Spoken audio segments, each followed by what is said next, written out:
C'est bon, on est en live. Salut tout le monde, c'est Nat. On est samedi soir après 2 mois et demi de vacances, je crois. C'est le retour de C'est quoi tes pronoms? Et ce soir, je suis accompagné d'Oscar. Oscar, comment ça va? Ben ça va toi? Bah écoute, comme je le disais hors antenne, enfin hors Twitch, mieux que la semaine dernière, hein, vu qu'à la base, vous le savez peut-être, on avait prévu de reprendre la semaine dernière, sauf que j'ai eu un énorme problème de dos, un bon 8 sur 10 de douleur, et ça aurait été totalement impossible. Euh, Hello, chat. Bah, hello, bah, non, hello, c'est chaton qui est sur le chat. Il nous dit hello, qui du coup aussi, le son est ok. Oscar, est-ce que tu peux parler? Est-ce que tout va bien au niveau du son? Vite.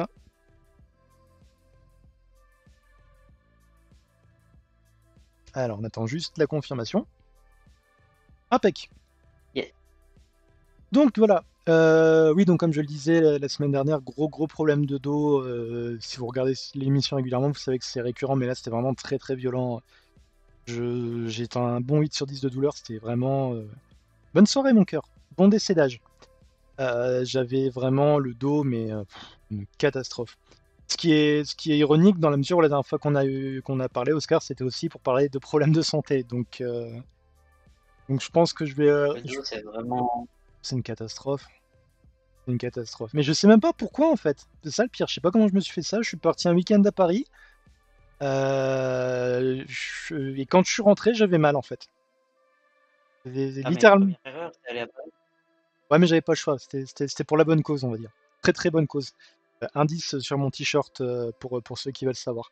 Mais ouais, non, c'est une catastrophe et du coup, j'aurais pas du tout été en mesure de faire l'émission. Et voilà. Et puis bon, comme vous l'avez aussi peut-être remarqué, Lane n'est pas là. Je pense tout simplement que Lane n'a pas regardé ses messages parce que Lane, contrairement à moi, a une vie.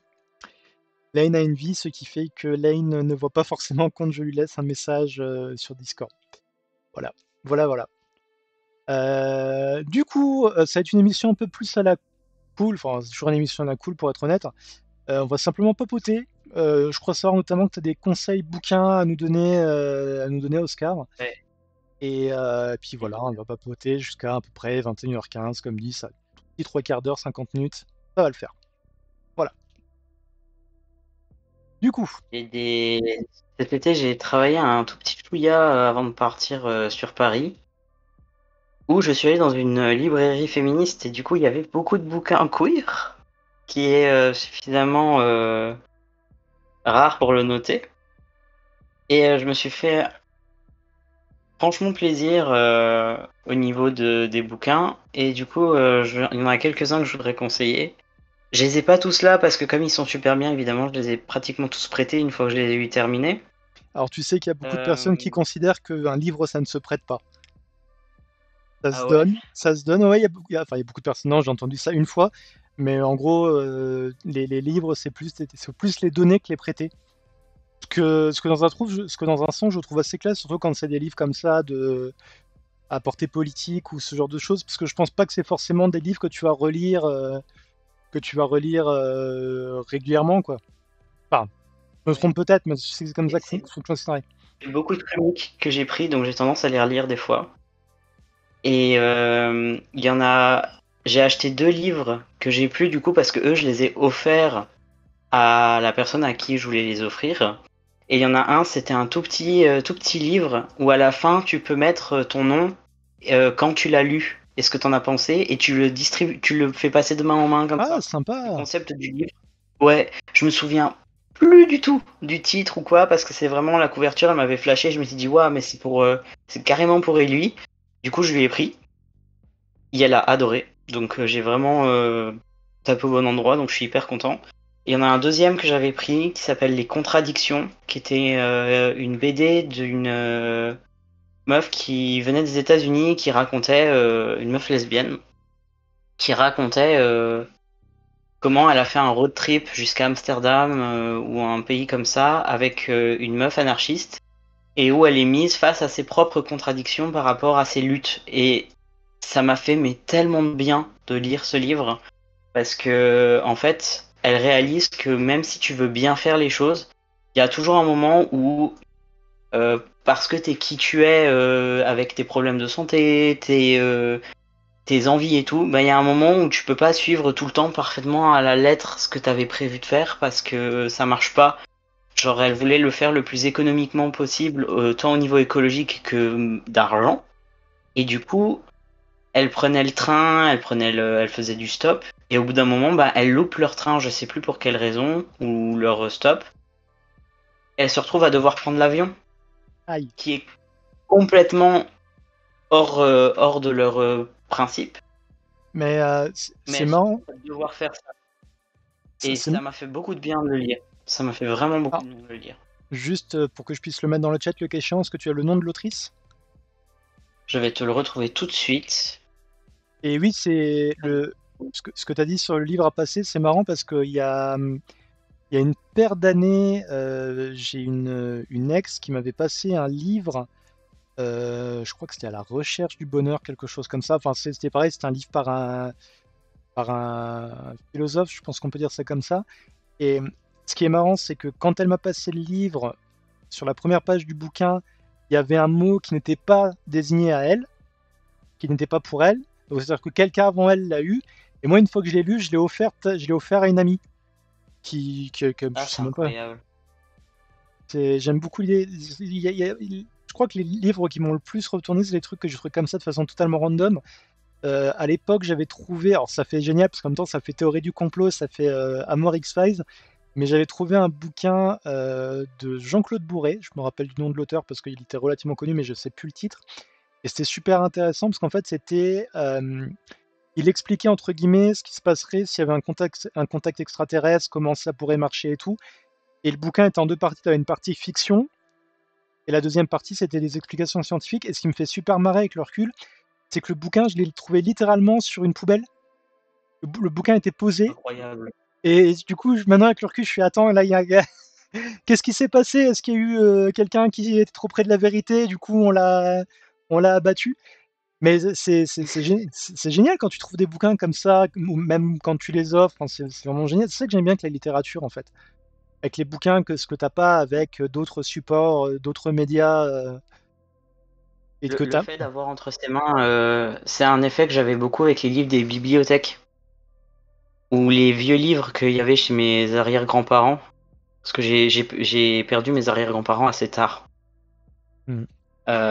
Du coup, j'ai lu beaucoup de livres qui avaient été lus avant moi par les cousins issus de Germain, les enfants, autres petits-enfants. Et avoir en main quelque chose qui a été lu par quelqu'un d'autre, il y a un effet qu'on n'a pas du tout avec d'autres supports quand tu prêtes un jeu ou un truc comme ça. T'as pas du tout cet effet d'avoir l'impression qu'il reste que la personne elle a laissé un petit bout d'elle-même avec le bouquin. Ouais, c'est ça, en Pas fait. forcément dire exactement ce qui est là. Tu sens qu'il y a quelque chose qui est resté avec de la personne avec le livre. Ouais, il y a un côté très. Ouais, bien, bien, pour ce qui est des bibliothèques, tu as même un côté totalement mystérieux. Je me rappelle à l'époque, dans la bibliothèque de ma ville, il y avait des bouquins que j'ai empruntés en boucle. Je crois qu'il y avait. Genre le premier Tintin, il y avait Tintin au pays des soviets, mais genre une édition qui doit être une des premières éditions parce que les dessins étaient vraiment comme à l'époque. Alors, je dis peut-être une connerie, quelqu'un pourra peut-être me corriger si dans les replays, parce que là pour l'instant il n'y a pas grand monde sur le chat. Mais si je dis pas de conneries, Hergé avait fait refaire les Tintins suivants par ses élèves et tout. Il y avait eu plein de trucs qui étaient changés pour les bails de racisme et tout. Mais là, pour le coup, ça avait l'air d'être une première édition. Et je sais que ce bouquin, je l'avais emprunté en boucle. Et il y avait même un autre truc. J'ai jamais su comment c'était arrivé là. Mais il y avait un comics des Tortues Ninja. Les Tortues Ninja, à la base, c'est pas des films, c'est pas des dessins animés, c'est un comics. C'est un comics Ouais. indépendant en plus. Et il y avait ce tome qui était abîmé, qui était maintenu par une baguette en plastique. Je m'en rappelle, pareil, je l'ai emprunté des tas de fois. Et je peux pas m'empêcher de me demander mais comment le bouquin il s'est retrouvé là, quoi. Comment un tome des Tortues Ninja qui était pas qui avait un certain âge, parce que du coup, quand je dis ça, c'était milieu années 90, donc le comics existait déjà depuis facile 10 piges. Comment il s'est retrouvé là? C'est un truc que j'adore en fait. Il y a vraiment un côté mystérieux et ouais, juste, mais comment en fait? Comment c'est arrivé là quoi? J'aime bien le concept des boîtes à livres.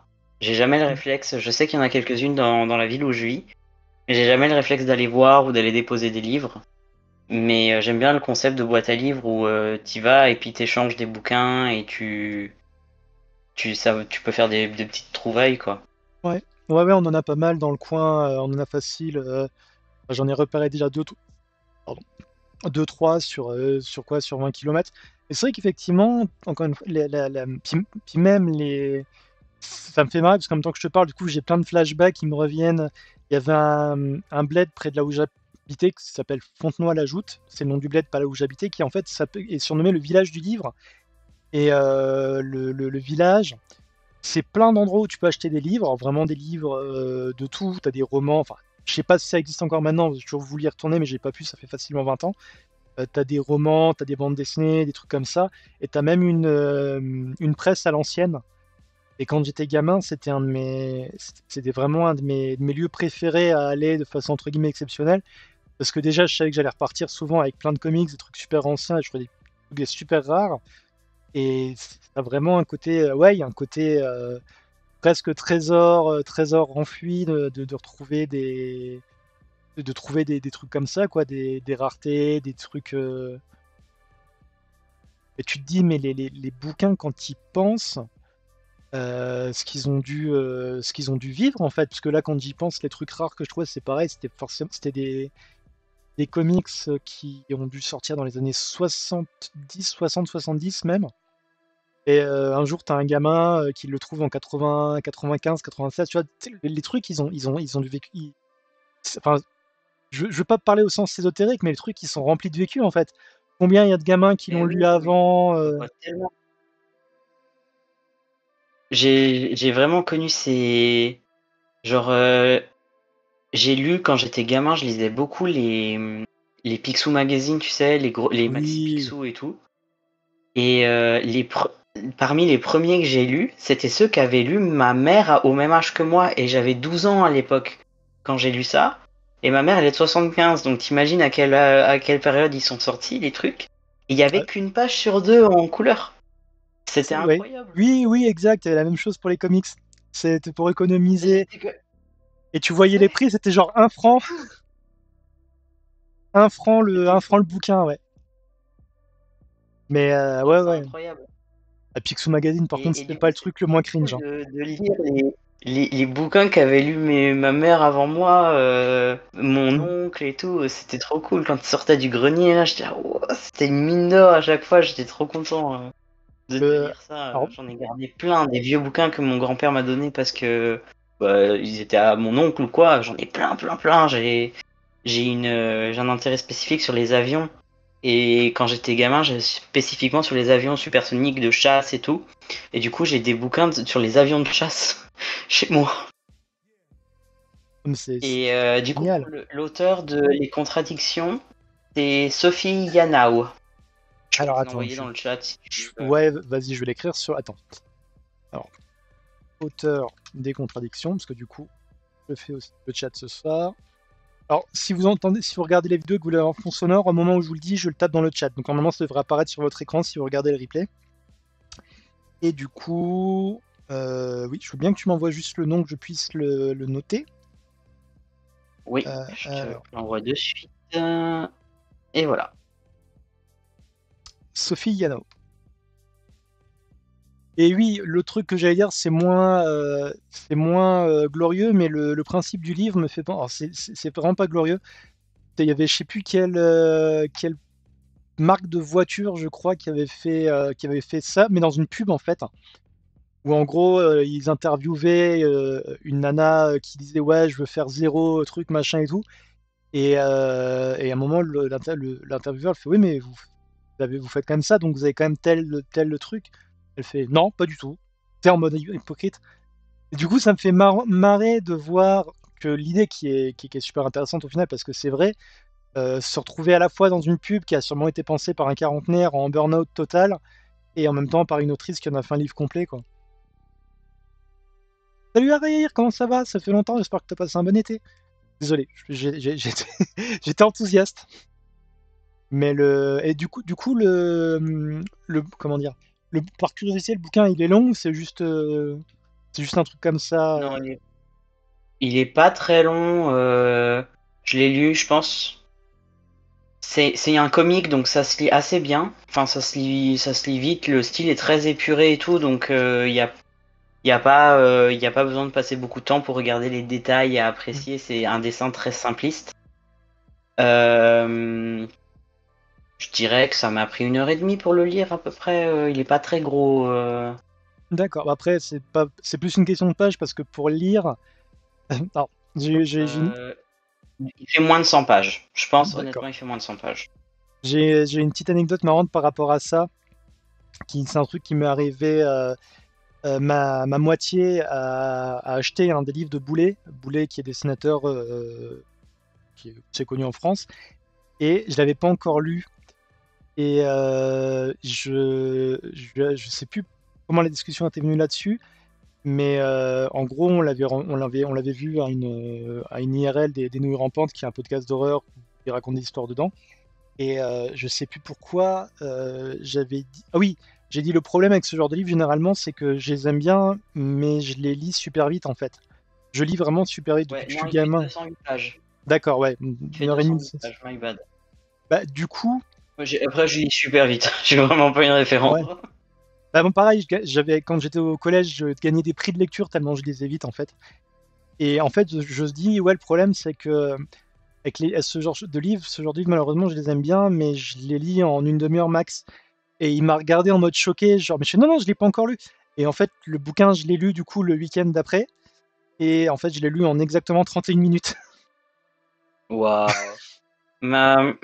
des fois, mon cerveau de quand j'étais en fin de collège, début de lycée, me manque un peu avant mon gros burn-out.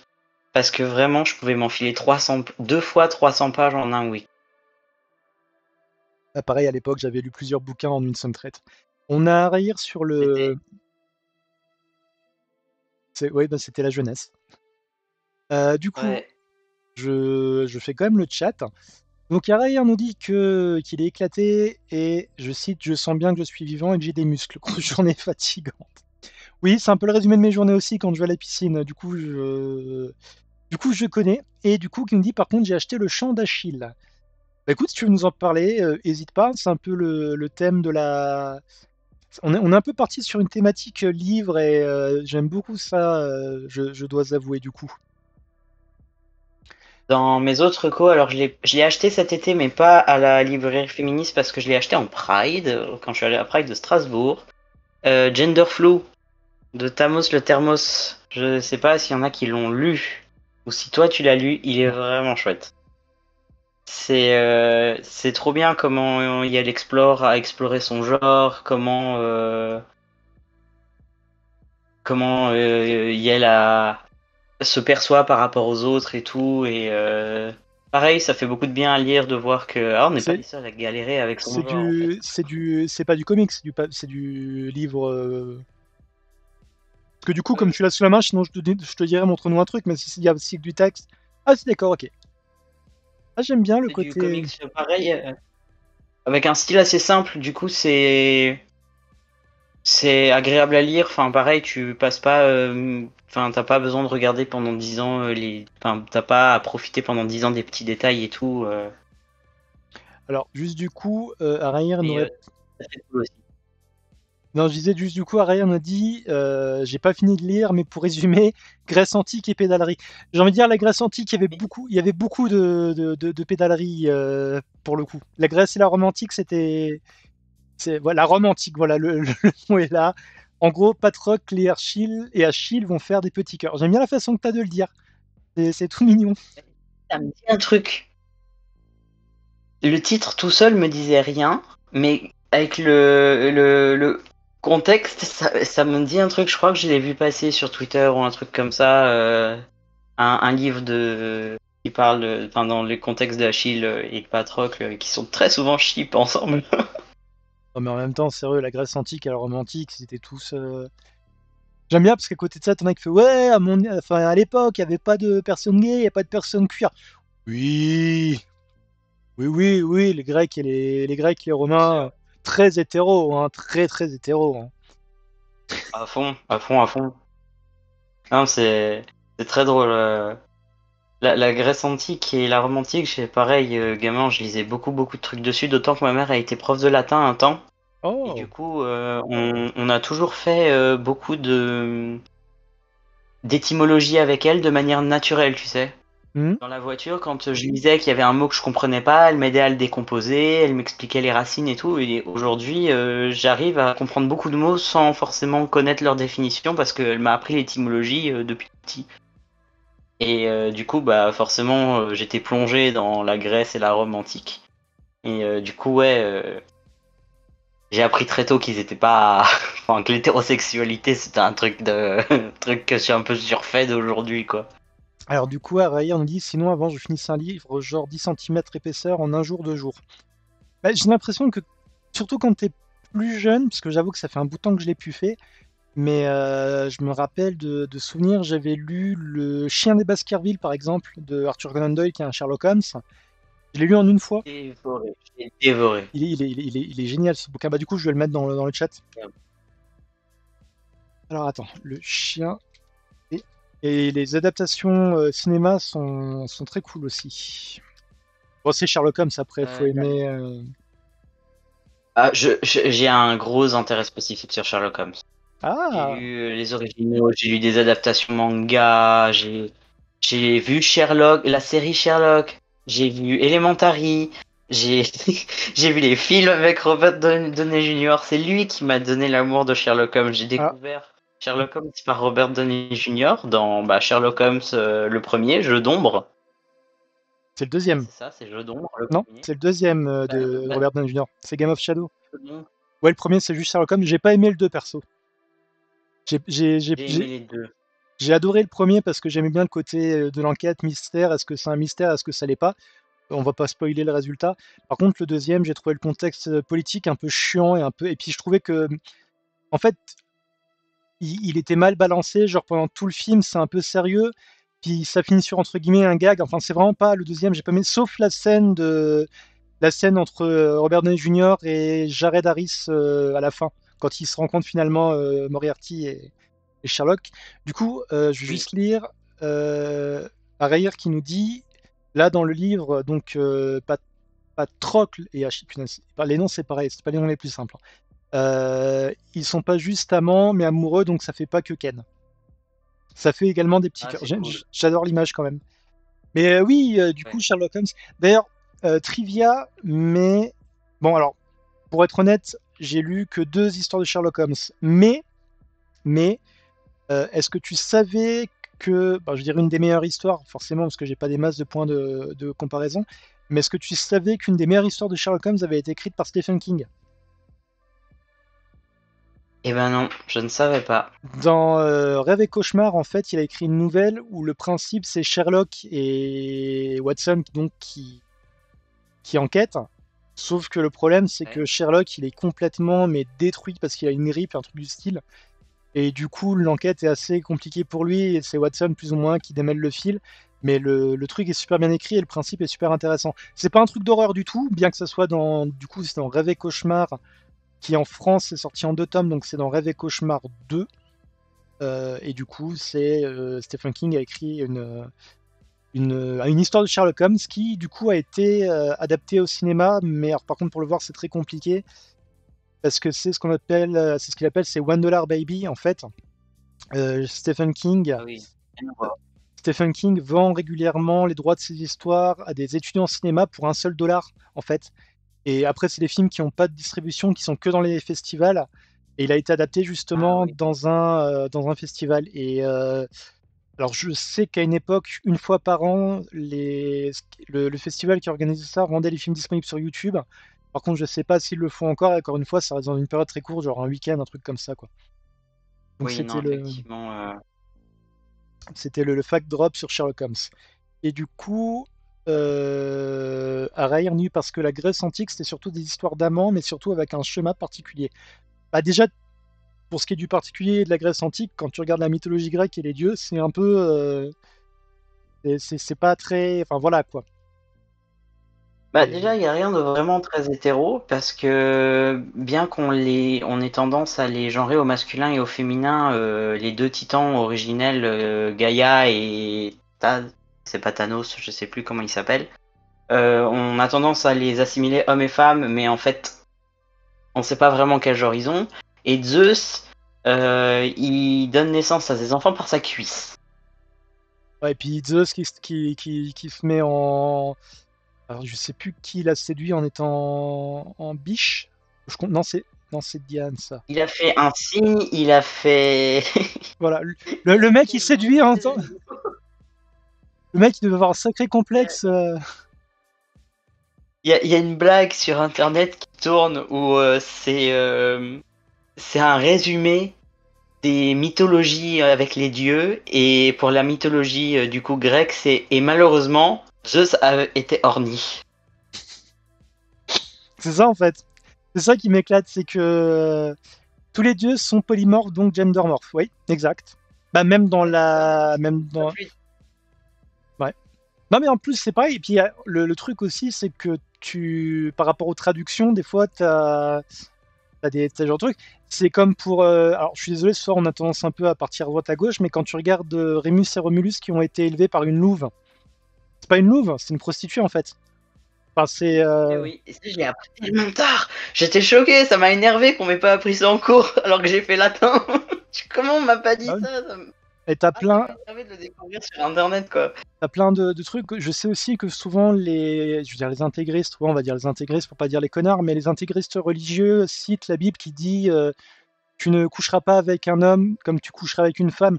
Et à la base, c'est pas ce qui a marqué. Il y a marqué tu ne coucheras pas avec un enfant comme tu. Enfin, c'est juste que les trucs ont été traduits par des personnes qui avaient un agenda qui était par des connards en fait. Donc, Ouais, c'est ça. mais ouais, pour Il y a beaucoup la. de choses que j'ai découvert comme ça m'a pénéré. Mmh. Bah, tu sais, après, moi, perso, je suis de la génération qui ont découvert pas mal de la mythologie grecque avec les Chevaliers du Zodiaque, donc j'avais pas la version.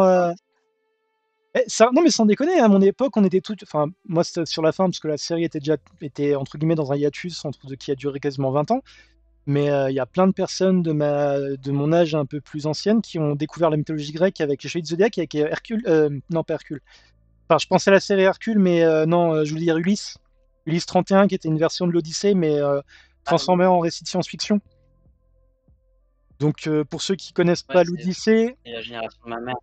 hmm, pour ceux qui connaissent pas l'Odyssée, c'est Ulysse du coup qui est condamné à Jute, parce que je lis en même temps les commentaires, c'est pas évident, qui est condamné en gros à un long voyage et pour retrouver sa femme, mais sauf que là, bah, ça se passe dans l'espace en fait.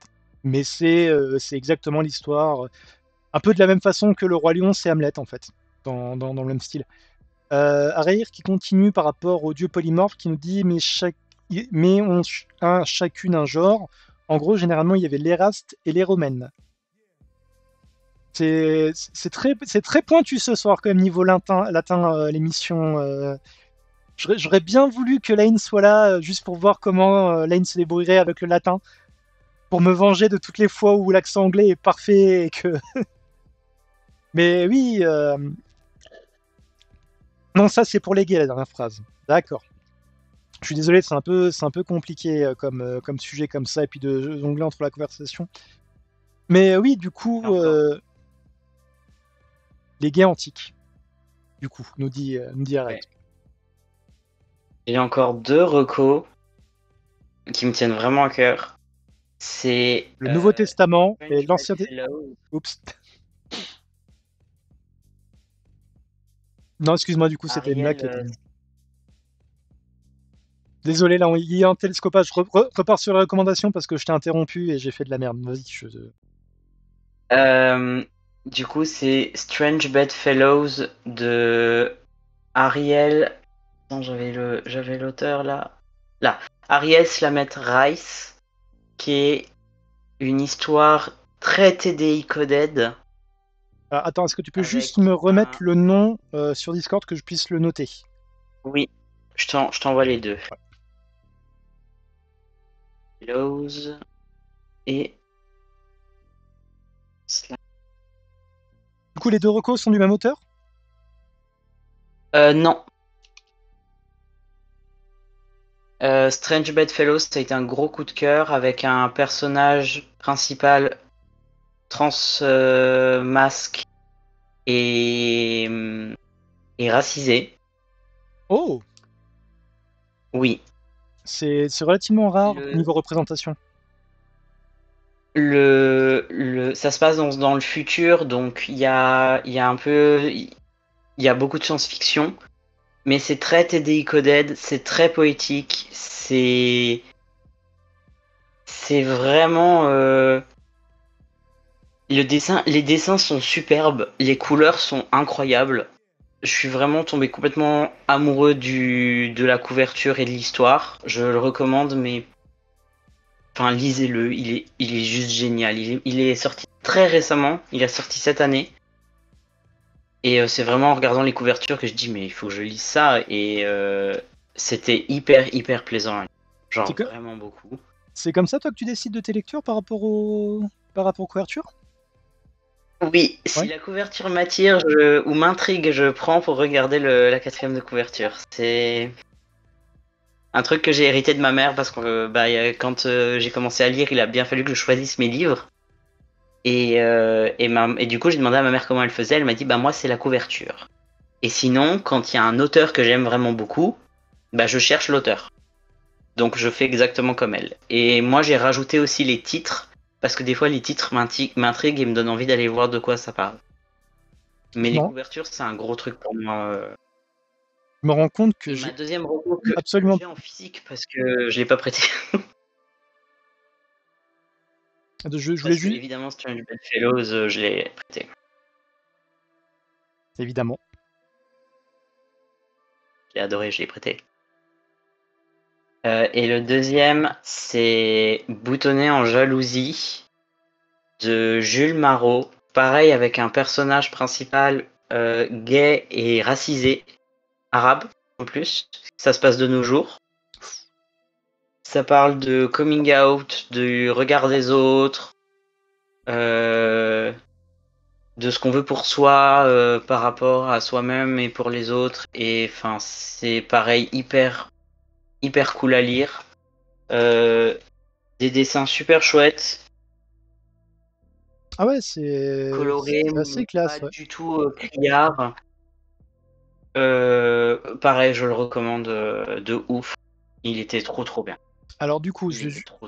je vais juste répondre à Raïr qui nous demande je peux coller le lien wiki de relations homosexuelles dans la Grèce antique. Attention, TW et phébophilie. Alors je crois que malheureusement tu ne peux pas le. Je pense que le modérateur enfin le robot modérateur va t'empêcher de coller le lien. Tu peux le coller si tu veux, merci d'avoir mis le TW d'ailleurs, mais je suis pas convaincu que ça fonctionne. Ensuite, juste pour dire, je me rends compte en t'ayant posé la question que je sais absolument pas ce qui m'attire dans un bouquin, moi en fait. Je sais pas comment je me manière tel bouquin. Parce que là, ça fait quoi? Ça fait 3-4 ans que je lis quasiment que du Stephen King. C'est-à-dire que je me suis donné comme défi de tous les lire. Le problème, c'est que je suis sur un bouquin. Je peux le passer sur le Discord. Ouais, alors attends. Si tu me le passes sur le Discord. Bah, en fait, je t'explique. Le problème, c'est que si tu me le passes sur le Discord, je vais devoir changer de fenêtre et du coup, ça va foutre mon réglage par rapport à la caméra de côté. Donc, à la rigueur, ce que je te propose, euh, passe-le moi sur Discord. Et moi, je le mettrai dans les commentaires de la vidéo quand je posterai le replay. Je pense que c'est ce qu'il y a de mieux à faire. Du coup, je disais, oui, ça fait 3-4 ans que je suis sur Stephen King et je galère parce que je suis tombé sur un bouquin qui m'intéresse moins, qui est pas mal, mais qui, comparé aux autres, m'intéresse moins. C'est le bouquin qui s'appelle Le Talisman, qui est l'histoire d'un gamin il part dans une quête initiatique dans un monde parallèle pour sauver sa mère qui est malade. C'est le synopsis entre guillemets officiel, donc je ne vais pas en dire plus pour pas spoiler, mais il m'accroche moins que d'autres, par exemple, sachant que mon livre préféré de tous les temps, c'est Le Fléau de Stephen King. Et du coup, j'ai un peu arrêté Stephen King, et en ce moment, je suis en train de lire, sauf les comics, parce que je lis tout le temps des comics, mais bon, je vais pas vous les montrer, sinon on n'a pas fini. Mais je suis donc sur ce fameux bouquin qui est, euh, qui est relativement connu, qui est La Maison des Feuilles de Mark Z. Danielewski. Euh, Ah oui, j'ai des amis qui l'ont, je veux le lire aussi. voilà. Pour vous donner une idée, c'est comme ça des fois dans le bouquin. Ou comme ça. Ou, ou, ou, ou comme ça. Alors je sais qu'on voit pas trop à cause de l'effet flou de la caméra, mais c'est très compliqué à lire, je l'ai pas fini. Je le recommande parce qu'il est quand même pas mal.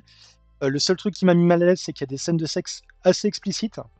Et plus je vieillis, plus ça me met un peu mal à l'aise. Mais sinon, le livre est vraiment intéressant. Sinon, je suis en train de lire des comics, donc voilà, voilà. Mais bon, ça c'est pas, c'est moins, on va dire que c'est moins de la... Assez facilement des... De quoi? Il y a assez facilement des... je lis assez facilement des comics, mais je suis sur une série, sur une trilogie de romans en ce moment. Pareil, c'est la couverture qui m'a tapé dans l'œil. Évidemment, je l'ai prêté. Le premier tome, et les trois s'appellent La maison dans laquelle. C'est une autrice russophone qui raconte des tranches de vie d'adolescents en maison pour handicapés. Donc, énormément de handicaps différents et de représentations. Et ça raconte le passage de l'enfance à l'adolescence et de l'adolescence à l'âge adulte dans un environnement où ils ont créé leur propre petite société. Parce que même s'ils ont des éducateurs, des profs et l'école, l'extérieur, c'est un peu un monde qui n'existe pas vraiment. Parce que eux, ils sont tous là dans leur maison, tous ensemble, dans leur petit groupe, avec leurs petites rivalités, leurs petits conflits. Mais l'extérieur, une fois qu'ils sont grands et qu'ils sont partis, ils sont ils deviennent des mythes dans la maison en fait parce que ils étaient là, ils le sont plus, mais l'extérieur existe sans exister vraiment. Et C'est-à-dire qu'ils sont donc tellement c'est la entre eux que couverture du qui coup m'a donné envie l'extérieur de... est... C'est ça, ils sont tellement entre eux que l'extérieur du coup est zappé, c'est ça? Un peu, ouais. Ils D'accord. oublient que l'extérieur existe vraiment. Ils savent qu'il existe parce que quand ils vont en vacances à la mer et tout, bah ils y vont. Mais ils arrivent pas à se projeter dans le fait qu'un jour Tu peux juste redonner le on titre aussi? vivra à l'extérieur. Pardon? Je dis, tu peux juste redonner le titre que je puisse le mettre sur le chat du coup? La maison dans laquelle. Je vais te donner le nom de l'autrice aussi parce que je me du mal à m'en souvenir. Et c'est en 3 tomes, c'est ça? Oui. Alors du coup, je profite que tu me cherches le nom de l'autre. Enfin, pardon, je voulais pas être si directif juste pour lire les commentaires. Le carrière me demande si la scène est cringe ou ça passe en parlant de la scène explicite dans la Maison des Feuilles. Je lui ai répondu que c'était un peu ambiance coup d'un soir alcoolisé. Parce que Carrière nous dit parce que les romans genre Smut, alors Smut c'est de l'argot pour dire Lego, hein, voilà, Lego ça s'emboîte partout, c'est quelque chose. Ouais. Et je lui disais, il me répond ça passe. Je lui dis, oui, c'est pas, c'est quelques lignes sur 300 pages. Après, je sais pas s'il y en a niveau après, mais c'est vrai qu'au stade du bouquin où j'en suis, donc je dirais à peu près la moitié, il y a eu 2 passages très explicites. Donc voilà, après c'est à vous de voir si du coup ça vous gêne ou pas. Je vais juste en profiter pour remarquer le nom. Euh, Oh punaise, j'arrive pas à retenir le nom de cet auteur. Mark Z. Danielewski. Hop là, j'essaie de pas le truc. Alors, excusez-moi, je galère un petit peu parce que du coup, je me rends compte que le sujet de ce soir est très à même de donner des recommandations et du coup, j'essaye de gérer l'animation en même temps. Danielewski. Ouais. Voilà, sauf que c'est Marc, c'est pas Marc. Et du coup, c'est la maison dans laquelle qui est de. Et de. Marianne Petrosian, je te l'ai envoyé sur Discord. D'accord. Donc, C'est la maison. russophone de base, mais elle est arménienne et elle a un style très claquant, très pince sans rire que j'adore absolument. J'adore ce style d'écriture. Et mon roman préféré ever de tout ce que j'ai lu, c'est Nous les menteurs. Je me souviens absolument pas de l'auteur. Que vraiment ce roman, j'en suis carrément amoureux. C'est vraiment un de mes romans préférés. Et j'ai retrouvé les mêmes sensations en lisant La maison dans laquelle celle que j'avais vécue quand j'avais lu Nous les menteurs, que j'ai lu il y a 10 ans. Nous les menteurs. Et ouais, enfin, je recommande les deux. autant La maison dans laquelle que Nous les menteurs, surtout si vous aimez un peu l'humour un peu pince sans rire, très, très claquant, très brutal, elle lâche des phrases de ouf, mais comme ça, quoi. Mais ça va avec l'ambiance qui est construite dans le livre et, euh, et sa manière d'écrire et tout. Enfin, tout va trop bien, quoi. C'est vraiment, j'ai adoré. Et par curiosité, t'as déjà essayé Le chat qui d'écrire? vient de passer, c'est le chat de mon père. Ouais, je me suis dit, focalise pas là-dessus, si on va partir dessus pendant 10 minutes. Non, et t'as déjà pensé à écrire? Justement, passer de l'autre côté du livre? J'ai essayé. Quand j'étais ado, j'écrivais des nouvelles, mais je les ai pratiquement toutes perdues parce qu'elles étaient ultra glauques. Donc quand je revenais un peu de ma transe d'écriture, je faisais Ouah, qu'est-ce que j'ai écrit là? Et j'effaçais tout. Beaucoup de gens m'ont dit que j'écrivais très bien ou que je racontais très bien, mais j'ai du mal à rester focus et à m'y mettre vraiment, ce qui Mm. fait que j'ai pas réussi à écrire des trucs qui étaient vraiment productifs. J'ai toujours eu plein d'idées, mais j'arrivais pas à construire l'univers. Je me retrouvais un peu avec le syndrome de la page blanche en mode ah ouais, j'ai une idée, et puis derrière il y avait tout le reste qu'il fallait construire. J'étais comme non. Et du Bon, coup, un peu la couardise, je fuyais. alors, attends, je crois qu'on a un petit souci sur... Non, c'est bon, il y a eu un arrêt sur image sur Twitch qui était pas du tout flatteur. J'ai le même problème. J'ai le même problème, je me réveille, mais j'ai même commencé maintenant quand je me réveille la nuit à prendre des notes. Et puis le lendemain, c'est ouais, mais flemme, en fait. Je pense que c'est un truc de TDAH Ouais. aussi, de pas réussir à focus. En fait, j'ai truc aussi, c'est que j'ai écrit un bouquin entier, mais le bouquin, pour des raisons techniques, slash, bah, j'ai plus d'illustrateur parce que mon meilleur ami me ghost, je sais pas pourquoi, qui risque de pas sortir. Du coup, je me suis tâté à réécrire, à commencer un nouveau projet, mais j'ai vraiment les TDAH qui sont là en mode ouais, mais en même temps, t'as pas plutôt envie de jouer à Hitman là? Ouais, Hitman, ça paraît bien. Allez, allez, viens. Ferme ce document Word. Enfin, tu vois Regarde, vraiment. pas une facile, s'il te plaît.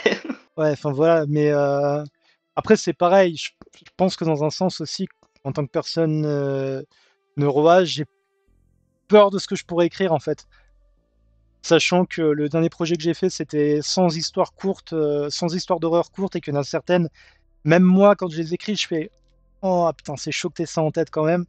Là, il y a un peu cette crainte d'aller trop loin ou. Les nouvelles que j'avais écrites quand j'étais au lycée, j'étais en full dépression à ce moment-là, genre vraiment violent. Ça parlait beaucoup de la mort. Je représentais beaucoup la mort sous forme de quelqu'un de sympa, d'attrayant, que tout le monde voyait pas. Et avec le recul, mais waouh. Ouais, non, j'allais pas bien. À l'époque, J'ai j'écrivais. un, j'ai un- j'ai un ami qui écrit aussi un peu. Bah, maintenant, je tiens un journal, donc j'écris, mais pas des histoires, c'est ma vie, quoi. J'écris dans mon journal Je fais et pareil. j'ai un ami qui, lui, a écrit tout un roman sur sa vie et dedans, il y a plein de réponses à des questions qui se posent aujourd'hui parce qu'il a une histoire un peu compliquée. Et, euh, et il dit, mais non, mais il faut jamais rien supprimer, c'est des mines d'or d'informations de qui tu étais avant quand on s'en souvient pas. Et j'étais comme, ah oui, mais t'aurais dû dire ça à moi il y a 10 ans, parce que moi il y a 10 ans, il a paniqué, il a vu ça, il a supprimé, quoi. J'avais écrit un poème à l'époque, je me rappelle. Et le truc, c'est peut-être le texte le plus dark que j'ai jamais écrit, que c'était mon premier texte. Et j'ai eu de la chance parce que mes parents sont tombés dessus. Et à ce moment-là, j'avais eu un bulletin qui était catastrophique. Et ils étaient tellement inquiets par le texte que le bulletin, il est passé. Mais non, non, non, vous inquiétez pas. Mais bon, c'est vrai qu'après, avec le recul. Mais par contre, j'ai réussi à le sortir. J'ai fait de l'auto-édition et j'ai réussi à. Je regarde si je l'ai pas dans le bureau. Non, je l'ai plus le bouquin. J'ai réussi à je me suis auto-édité pour le premier bouquin, du coup, qui était un recueil de poèmes avec quelques nouvelles pour le coup. Et Mais ouais. moi, j'avais fait quelques nouvelles. Il y en a quelques-unes, j'étais assez fier, d'autres, j'étais moins, moins enjoyé, mais Alors, j'ai du écrit coup, un tout petit peu, ouais. j'ai un peu de retard. Je reviens sur ce que disait Arahir, qui nous disait, en gros, dans les smuts, ça va jusqu'à décrire la taille et faire des allégories tellement cringe que même les disquettes des siffleurs de rue sont moins cringe. Après, ça dépend qui écrit, hein. Après, t'as aussi, J'ai- t'en as qui font une fanfiction sur Twilight et qui s'appelle Fifty Shades of Grey, hein. Ah Donc bon. oui. Ouais, c'est. Euh, je lis des fanfics sur Archive of Our Own AO3 où vraiment t'as des auteurs. Je parle pas forcément de smut, mais juste d'écriture en général. Mais des personnes qui écrivent, mais tellement bien. C'est, il y a des fanfics que tu recommandes, mais au même niveau que tu recommanderais un bouquin, quoi. Tellement elles sont belles, tellement elles sont bien écrites. Il y a vraiment des gens qui sont, enfin, waouh, j'ai lu des trucs vraiment beaux sur AO3, quoi. Mais je trouve en fait c'est un peu le même truc. C'est comme si tu disais à quelqu'un qui dessinait super bien, qui faisait des dessins de trucs qu'il kiffe, d'animaux, trucs comme ça. C'est comme si tu lui disais non, t'es pas dessinateur parce que tu dessines des trucs qui existent déjà en fait. Tu peux écrire des fanfictions et en ce qui me concerne, t'es écrivain du coup. Pour être écrivain, faut écrire. Bah ouais, de ouf. Simplement, il faut pas faire d'élitisme à deux balles. J'étais tombé un moment sur. C'était il y a des années, je ne sais même plus qui avait dit ça, mais en gros, qui disait ouais, mais tu sais, quand t'écris, pas obligatoirement que tu te publies ou faut pas forcément le lire aux autres. Mais moi, dans ma tête, il y avait. Mais je chantais ça, mais mec, tu pues l'élitisme. Tu pues l'élitisme en fait. Donc, après, je sais qu'il y a beaucoup de personnes qui ont des avis partagés, hein, mais bon. Du coup, oui, il y a Rire Nouille 50 nuances et cringe. Twilight, c'est cringe aussi, hein. Désolé pour ceux qui aiment bien, mais ça reste fait par une nana anti-avortement. Tu peux pas. J'allais dire, c'est pas de la propagande mormon à fond aussi. Il y a de J'ai vu ça. ça, mais En fait, le problème, c'est qu'on est dans une société qui crache sur Harry Potter et sur J.K. Rowling, à juste titre, mais qui, à côté de ça, fait ouais, trop fort, il y a Twilight qui passe sur N6 lundi. Bah non, en fait. C'est tout aussi. même, même shit show, quoi. Même shit show. Mais ouais. Mais ouais, mais ouais. Non, Euh, mais 50 nuances, c'est cringe, je suis d'accord parce que franchement, c'est pas de moi, hein, c'est une take que j'ai vue sur internet, mais je suis tellement d'accord. 50 nuances, c'est bien et c'est romantique avec des guillemets énormes. Juste parce que le mec est ultra blindé de thunes. Le mec, il aurait vécu dans une caravane, c'est un épisode d'Esprit criminel. ouais, Et elle je est dis connue, cette que phrase. zéro. Parce que Esprit criminel, j'ai tout regardé 2 fois. Non, mais c'est vrai, en fait, ça qui est marrant, c'est que t'as des trucs. Puis t'as Raïr qui nous fait sans parler des personnages pédophiles. Oui, bah oui, mais de toute façon, ça aussi, c'est un lieu commun qui est un peu banalisé, mais avec toutes les histoires de vampires. Pourtant, c'est quelqu'un qui est fan de Buffy qui en parle. Mais t'as souvent ce problème de différence d'âge. Elle est une jeune adolescente, lui est un vampire qui a 400 ans. Non, ça pue en fait. C'est comme cette image qui circule d'une librairie anglaise où il y a marqué arrêtez de dire que Roméo et Juliette est une histoire d'amour, c'est l'histoire de deux adolescents qui tombent amoureux, qui dure 2 jours et qui donnent 5 morts. Enfin, quand même, un truc du style, j'ai plus le même exactement en tête. Mais il y a vraiment des trucs qui sont cringe, connus cringe, quoi, en fait. Enfin, bref. Je propose qu'on s'arrête sur cette leçon qui est de dire que Twilight Harry Potter c'est de la merde. Euh, Et puis voilà. Ouais, non, mais arrière, ouais, de toute façon, je pense qu'il n'y a rien qui va. Si, il y a un truc qui va bien dans le premier Twilight, c'est la bande son. La bande son de Twilight, par contre, c'est du premier, en tout cas, c'est un banger. Mais bon, c'est le seul truc bien du film, donc voilà. Par contre, on doit tous des excuses aux acteurs principaux parce que finalement, Pattinson, ben, c'est un putain de bon acteur. Et comment elle s'appelle Zut, l'actrice qui. Ah, c'est devenu une icône lesbienne, donc. Enfin, elle est bi d'ailleurs, je crois, mais bref. Kristen Stewart. Oui. Mais Je savais que c'était en cas, mais je savais plus ce que c'était. juste pour revenir là-dessus, pareil, dans Fifty Shades of Grey, pour un conseil série, dans Fifty Shades of Grey, l'acteur principal, Jamie Dornan, alors voilà, il joue dans un film de merde. Par contre, il faut garder en tête, c'est un excellent acteur. Et regardez la série, je crois que c'est The Fall, je vais juste vérifier vite fait sur mon portable, où il joue avec Gillian Anderson, où il joue un serial killer, et où dedans, il est mais incroyable. Et c'est bien The Fall. Ouais, c'est bien The Fall. Donc voilà, ne regardez pas Fifty Shades, regardez The Fall. Alors j'aime toujours pas Pattinson. Oui, mais ce que je veux dire, c'est que qu'on l'aime ou qu'on l'aime pas, il a entre guillemets, il a fait ses armes et il a prouvé qu'il était capable de jouer autre chose que ce genre de choses. C'est ça que je voulais dire. Du coup, Oscar, qu'est-ce que tu veux nous dire pour la fin? Ça commence à être compliqué, hein, vu que c'est pas la première fois que t'es là. C'est vrai. Mais il m'est arrivé un truc incroyable ce week-end et j'ai juste envie de dire que des fois les rêves ils se réalisent. Ok. J'avais perdu de vue quelqu'un pendant 7 ans et maintenant on est en couple. Oh, punaise. Et ça c'est beau. Ah Ouais. oui. Félicitations. Félicitations. Mm. Bah, non, c'est wholesome. Bah, tu m'attendais pas à un truc comme ça. Je suis désolé, je m'attendais pas à un truc très sympa. Enfin, très sympa. Si sympa pour toi, en fait. Je suis super content pour toi, en fait. Parce que ça se voit que ça se voit que ça se voit que ça te rend heureux. Ça fait super plaisir à voir. Du coup, je Ouais, non, suis. c'est trop bien, je suis vraiment heureux. Du coup, c'est juste pour dire que des fois les rêves ils se réalisent, genre il se passe des trucs, il peut se passer des trucs de ouf pour soi-même. Accrochez-vous! Ouais. Ouais, bon, du coup, moi, tout ce que je peux dire, c'est qu'à partir de maintenant, les replays de l'émission seront tous les lundis à 17h, promis. Je vais commencer vraiment à m'attaquer à certains aspects de l'émission un peu mieux. J'espère que vous allez passer une bonne émission. N'hésitez pas à partager autour de vous la chaîne Twitch et la chaîne YouTube, ce serait vraiment cool.